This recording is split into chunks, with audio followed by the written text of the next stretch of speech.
Ladies and gentlemen, welcome to Season 5 of the Keith Andrew Network. I am your host, Keith Andrew, along here with Sandy Foley, and I just want to say thank you for accepting my request and being a guest on my talk show. Oh, well, thank you for asking.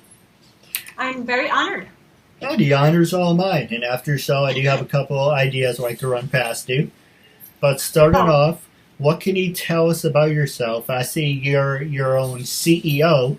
So how did you create your own company? I created my own company. It's been in the making for about 6 years. It's called Fashion Haunts Magazine. It focuses on fashion, art, music, and culture with a haunting touch. A lot of people don't know what that means. They kind of know, but I've been in the fashion industry. My daughter was a Ford model when she was like 10, 12, 13. And, we had to go in and out of the city. I met a lot of designers. And I started being friendly with this one designer from L.A. His name was Shikar Rahati. He actually dresses people now on the red carpet for the Oscars. But he used to make these extravagant headpieces. And he always had trouble with them, traveling with them. So I was always into art, Right. making things. So I started making him headpieces. Then I started making masks. And it just bloomed into flared designs, which is like I make masks and headpieces. And then, he started sending me his dresses. And I was representing his line in New York City over here on the East Coast. I was doing photo shoots. We were doing New York Fashion Week. So we kind of bonded. And then I was representing him and then another designer, Symbol Collections. So that's how I got into the fashion, making headpieces. And then, I gained their trust and then I was representing their line. And then I grew up with the paranormal in the family. My mother was a clairvoyant. Her mother was a clairvoyant, mostly through dreams. Like she would have dreams and they would come true. So I was always into the paranormal. I used to go ghost hunting. We lived out in the woods on a farm. Right. So we were all into that. There were 6 of us. And plus my mother was clairvoyant, so it was kind of like in the family. I started my own paranormal team 4 years ago. It's called Twilight Passages, and we film. We have a YouTube page and we film. And then I just kind of put everything together. I was doing fashion shows, I was doing photo shoots, making masks, headpieces, doing paranormal. So I was going crazy back and forth, and I just thought, I never see magazines. Like, I love Weird New Jersey. I don't know if you're familiar with it. It's all about weird things in New Jersey, and now it's branched out to books, Barnes and Noble. But Mark and Mark, the founders, they're like my idols. So I kind of said, let's put high fashion models in gowns, local models, local designers. We shoot models in haunted places, historical places, a little bit of everything. So we kind of represent the paranormal culture, the gamers, the geeks, the tattoo people. These are all artsy people, musicians, and that's what it's bloomed to. And that's how it came to be. All right, so like you're saying, I guess Gothic falls under that category. No, it's not Gothic. I'm not gore. I'm not goth. It's more like high fashion haunting. Gothic, I don't like blood in any of my pictures. And Gothic is very dark, and I have nothing against it. I just like high fashion. Like, each one of my stories or editorial has something a little strange in it or something a little weird in it. If you look at a picture and see like a photo shoot, but in the corner is like a rat or a little scary baby or something. So it always has that little touch of something haunting. Makes it interesting. Oh, it does. There's nothing wrong with that. Yeah, it has a niche. We launched in June as in retail, but it wasn't selling. It's very hard to sell magazines now with the internet. So I wanted to get my advertisers out there more. So I said, let me take this chance and make it a free publication. So as of January, everything changed. I made it a free publication, completely counting on my advertisers. That's the only thing that keeps us going, because the advertisers is what keeps us in print. So after we went to free publication, then it started getting out there. We're in like 200 stores, we're branching out. We did New York Fashion Week. We're going to LA Fashion Week. So slowly but surely, it's growing. Yeah, absolutely. What about, who are some of your favorite clients that you had the chance to work with, and who do you want to work with? Well, before I worked with some reality celebrities. My favorite, we shot with a couple girls from America's Next Top Model. They were really cool. Allison Harvard, she has that anime look. Beautiful, blonde, blue eyes. Bianca Golden, she was from America's Next Top Model. They were my favorite. Then we shot with Richard Pryor Jr. Richard Pryor, I don't know if you've ever heard of him. Heard of him. I don't remember exactly what he has done. He's a big comedian growing up. We shot with his son. His son's an actor and like a jazz singer. That was a lot of fun. We shot in New York. Some Miss Americas, Salone Booth grooms. So it's like a little bit of everybody, like, because it's all different facets. We shoot with, let's say, pageant queens, models, tattoo models. So I think that's why it has a niche, because it's a little bit of everything. No, absolutely. And what about, like the theme of the show, do you work with people with disabilities, or would you be interested in working with people with disabilities? Actually, I don't know if you ever heard of Madeline Stewart. She represents the Down syndrome models. She's the first Down syndrome model. Okay. I worked with her in New York Fashion Week. She's in this issue.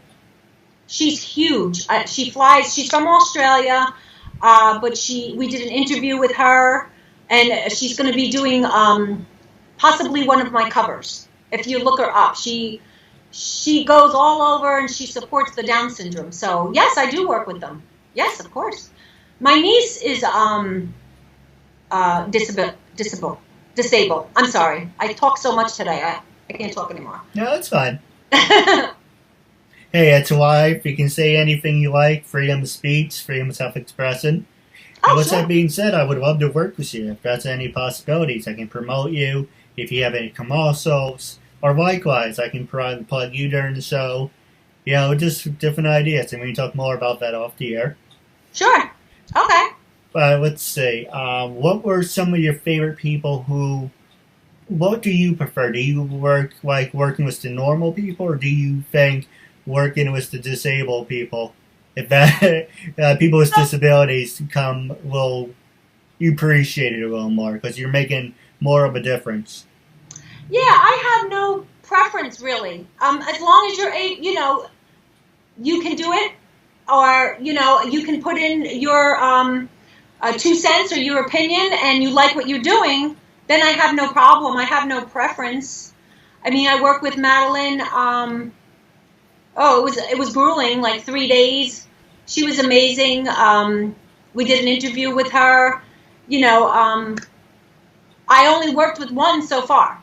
So, you know what I mean? But I have no problem working with disability, or, I have a disabled child in my family. So I really don't treat them like, ugh, you know what I mean? Yeah. Like, I kind of talk to them like, like I just met them, or like anyone else. Yeah, I agree with you. You should give people respect. You want to be treated how everyone else wants to be treated. Exactly, yeah. The next question I was sure that you went or worked with the Fashion Institute of Technology. Yes, I did night classes. I didn't really go through this big graduation. I went back to school when I was 45. That's when I really started. My daughter stopped going to Ford. She had to get a real job. She had to go to college. So I went to FIT at night for marketing. Just a couple classes. but it was enough to get me on the bus by myself to New York. So now I go all the time. You know, like I had to get over that fear of going places by myself. So I started at a late age. Now, because you're based in a city, right? No, I'm actually in New Jersey. Well, with that being said, you know, how do you like commuting, number one? And what's your opinion with everything in the news? I don't mind commuting. I don't go into New York very much. Only when there's like events, or if I feature somebody, I'll go over there, you know, do a photo shoot with them, or, you know, interview them. So I don't mind commuting at all. I mean, some people think I'm crazy because I'm coming home at like midnight by myself on a bus, getting off the bus, walking across the highway to my car. But, you know, I don't want, just like the things that are going on in New York, I don't want to be afraid. You know, I don't want to sustain myself because there's crazies out there. Like, I want to keep pushing on, going for my goals. I think everybody, you know, you don't want to sit home and be scared all the time. You just have to be alert. You know, pay attention to that bag in the corner. Or I notice a lot of people don't have that sense. Like, I have like maybe it's a mother thing. Like, you know your surroundings. You know when something's not right around you. You know, you just have to be alert. Yeah, I agree with you. You know, Keith, I've been trying to go to the city, but, you know, 9/11, I've been paranoid about taking the bus and the airplanes. But like you said, you can't live your life in fear. You live only once. Yes. And you have to go and do what you love. You can't just, you know, hide in a bubble the rest of your life, because things won't come to you. You have to go to them. Yes. Growing up, my father was like that. He, don't go to New York, don't leave the house, don't leave the state. And I never did. And I was missing out so much, you know. And then I started, you know, as I got older and moved out. I moved out of the house at 18, and I seen all my friends going to concerts, going to New York, you know, and going to parades. And, you know, as long as I was alert and knew how I was getting there and how I was getting home, you know, I was fine. You know, you just have to be aware. You have to be aware. That's the big thing. No, absolutely. My last two questions for you, then we're take. I can't even talk today. I know, that's how I am. So I'm gonna ask you two more questions, then we're gonna take a commercial break, and then I'm gonna pass the show over to you. But the first one is, you mentioned you were clairvoyant, and so with that being said, are you a fan of John Edwards? I'm not clairvoyant. My mother was, and my grandmother was. Like, my grandmother knew how many kids my mother was going to have. My brother, he actually, I don't know if you ever heard of the veils over the eyes. Did you ever hear of that? Not really. What is it?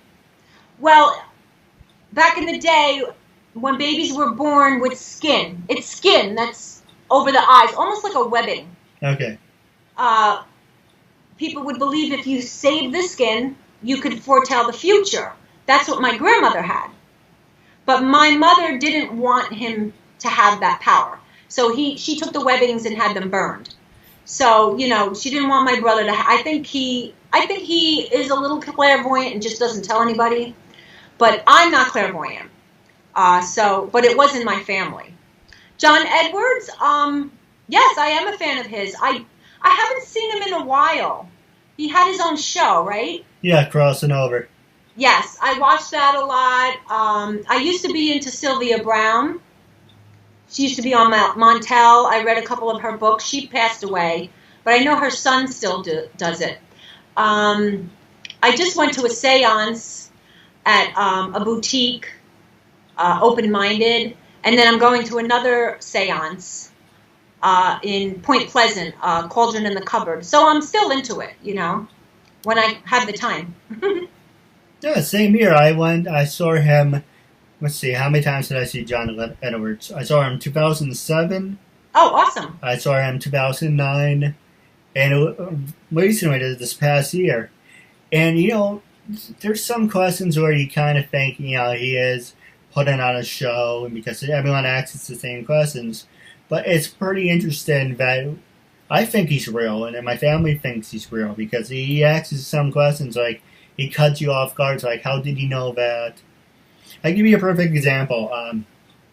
Let's say this is about the first show or the second show. There was a family behind me, and it was about a shooting. And they basically said, my brother and cousin were playing with a gun, and it went off. Well, that person's with me right now, and they want me to tell you that it wasn't an accident. It was done deliberately. And the guy's like, well, I don't want to talk about it out of respect for my mother. My mother's here, and she doesn't really want to talk about it. And he said, fine, that's okay. I respect that. Come backstage after the show because he really wants me to talk to you and will tell you everything. Next thing you know, they got up, like the show took intermission. They never came back after intermission, so they basically ran out of there. Oh, they probably got spooked. Or they just didn't even know how to react. I mean, how do you react after someone says that?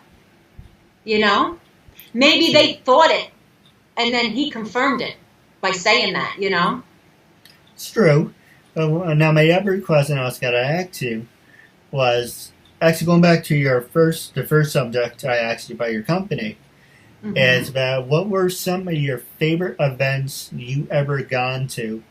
And what were some of your breakout events? My favorite event is when 2011 I kind of launched Flair Designs. It was great. We launched in the city and we chartered this huge Greyhound bus, and we were on a ghost hunting team at that time called Ghost Chicks. Right. My daughter was in it. So we piled like 20 models. We had 3 designers. We had a snake. We had jugglers. We had an artist. Everybody was piled in this charter, huge Greyhound bus. And we all went up to the city and we watched a movie, and then we got there and it was insane. We had vendors, so it was, and then we had silly string. I set the whole thing up. We had silly string. It was great. It was great. I have to bring up the video from that because we had a lot of people, all shapes, all sizes. People, Shakar showed his dresses. We had Nicholas DeRizio from Project Runway. He showed his dresses, and then we had a guitarist. So it was fun. It was like a little bit of everything. It was a crazy night. That was the best. That was the best night. My launch. Well, if it's a possibility, like I said, I would love to work with you in any shape or form. Okay, sure. Now, with that being said, we're gonna take a quick commercial break, and when we come back, I'm gonna pass the show over to you after we ask one more hard-hitting question. Okay. So at 407, I'm here with a good friend of mine, Sandy Foley. I just want to say thank you for sticking with us. I have one more question I do want to run past you, and I do have a couple of questions. As you know, every guest like to talk to you off the air. But the one last subject I want to run past you is social media. Do you think social media impacts your work, and how does it dictate your work? With that being said, I'm passing the show over to you. Social media is a large part of my work. I have no problem with it. I get a lot of friends on there. I meet a lot of great people. I spread the word about my magazine. I sell things on there. It has its ups and downs, but you have to know what to say, when to say it. There's certain things that you don't talk about on it, and there's certain things you do. But as far as me, it helps a lot. It brings my company out there. I get to meet people, like yourself. I meet a lot of people from social media, just saying hi, or they're interested in the magazine, or they, or I feature their art or their music, like yourself. I like social media. I have people that, I just hate it, but I like it. I don't live on it because I work other jobs, but I have to work on it. You know what I mean? For my business. Because I do a lot of promoting for my business, and then my advertisers, the people that advertise with me, I promote them, I run campaigns, so it's a big part of my business. No, and absolutely. I think it's a good thing because it brings people closer. Hey, without social media, things would be a lot harder, especially for me with a learning disability for my talk show. Without that, who knows where I would be right now. Yeah, it's an outlet for people who, like yourself, some people are secluded and they don't want to go out there. That's okay.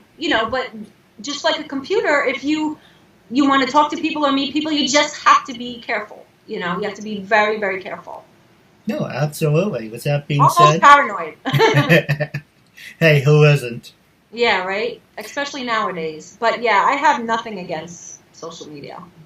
With the last 9 minutes left, I'm going to pass it over to you. Was there anything you wanted to ask me? Anything you want to promote? This is your time, after all.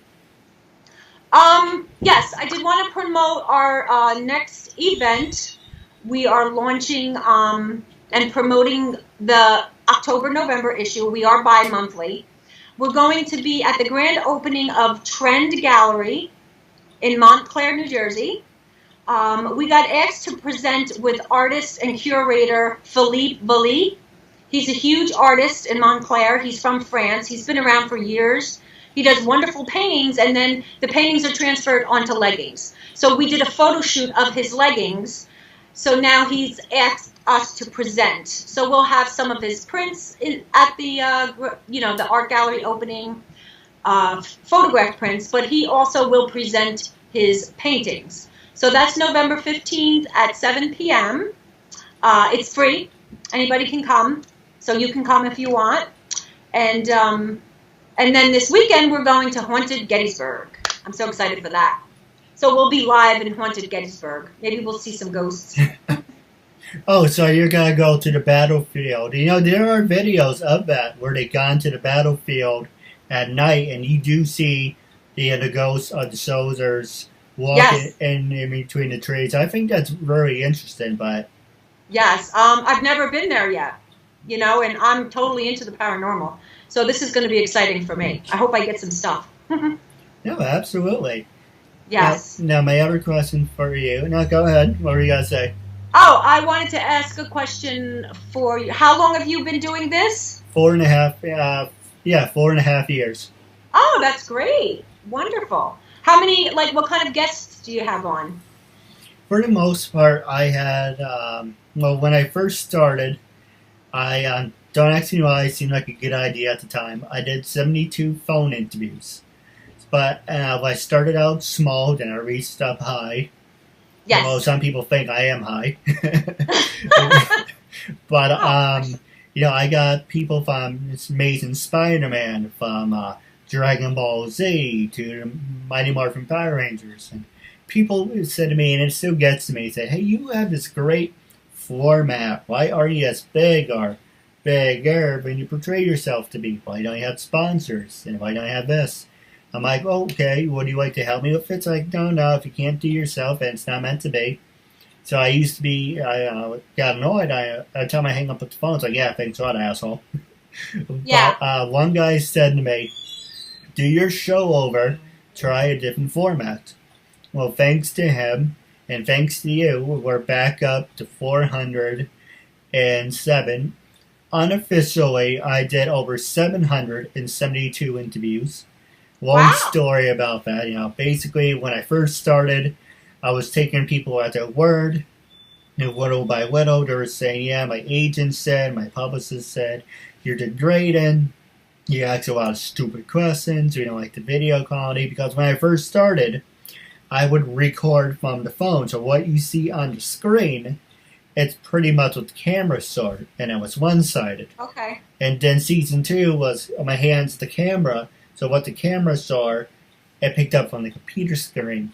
And thanks to my brother, he told me about the Skype recorder and Google Hangout, where it's cut in half, and it's now like Fox News and CNN's. And so I'm on the right, you're on the left, or if you interview me, we can flip it. So you sort of transition over the 4.5 years from just the phone, from recording from the phone to the computer screen. And people are like, well, why didn't you do this from the start? I could have done this from the start, but then you wouldn't have seen any growth. You wouldn't have seen a transition.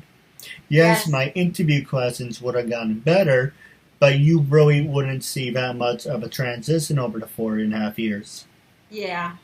But, I got actors, actresses, models, CEOs, professional wrestlers, dancers, cheerleaders, people with disabilities, people without disabilities. So you name them, I got them. Everyone's more than welcome to be on the show, supporting a good cause and a message and making a new friend out of it. And basically, I suffer from depression. Socially, I have poor social skills. And so this is basically therapy for myself, how to interact with people and just be a better person. Perfect. Yes. Everybody needs their outlet. They need something to focus on. My kids are grown now. I did my mother thing, which I loved. I worked around them. I was fortunate enough to, be home. And then when they weren't home, I would go out and clean. Because that's what I do. My day job is cleaning.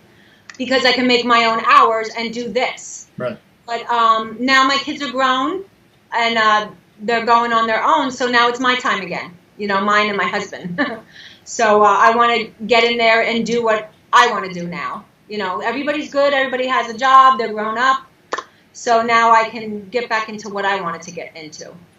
No, absolutely. Now, I do have a couple questions for you off the air. But wrapping up our segment, I do have 2 questions for you. And the first one is, are you on social media? Are you on Twitter, LinkedIn, Stage 32? My company or personal? Well, both of them. Well, yeah, we're on Facebook, Fashion Haunts Magazine Facebook. We're on Twitter, @Fashion Haunts. Instagram, Fashion Haunts Magazine. Pinterest. And our website is fashionhaunts.com. And we're a free publication. You can either download the PDF file. It's on the first page when you go on Facebook, and then it's on our website. And we are in print. But, there's a list of where you can, we're in New Jersey, New York, Pennsylvania, all over. We're still new, so I'm basically doing a lot of things by myself besides my writers. And, I have an assistant, and I have a social media girl. But I still have a lot to do, It's hard doing everything yourself. But like you said, I like to see the growth, No, I can relate to that. No one wants to help me with my show. I've been doing this on my own for 4.5 years. So I can relate. Yes, sometimes it's best to do it yourself. Believe me, because you get to a point where you have to get help. Yeah. That's when you get help. But controlling it yourself is very good because you know where to aim it. But you just have to give up that control at a certain time because if it does start to grow and grow, you can't do it all yourself.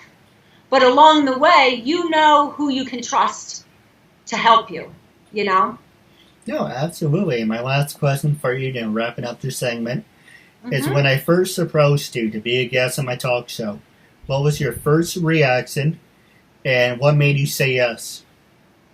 Oh, humble. You have to be humble. Anybody that's interested in me, yes. Anybody that can spread the word of what I'm doing, what I enjoy, you have to be humble. You have to be appreciative that people notice you. That's the number one thing why you can grow. Whether you're Donald Trump or just someone who just is interested in what you're doing, you have to remember to be equal and be humble. That somebody really is interested in you and what you're doing. No, absolutely. It's about giving respect. Exactly. And like the saying, you're going to meet the same people going up as you're going to meet the same people going up as you're coming back down.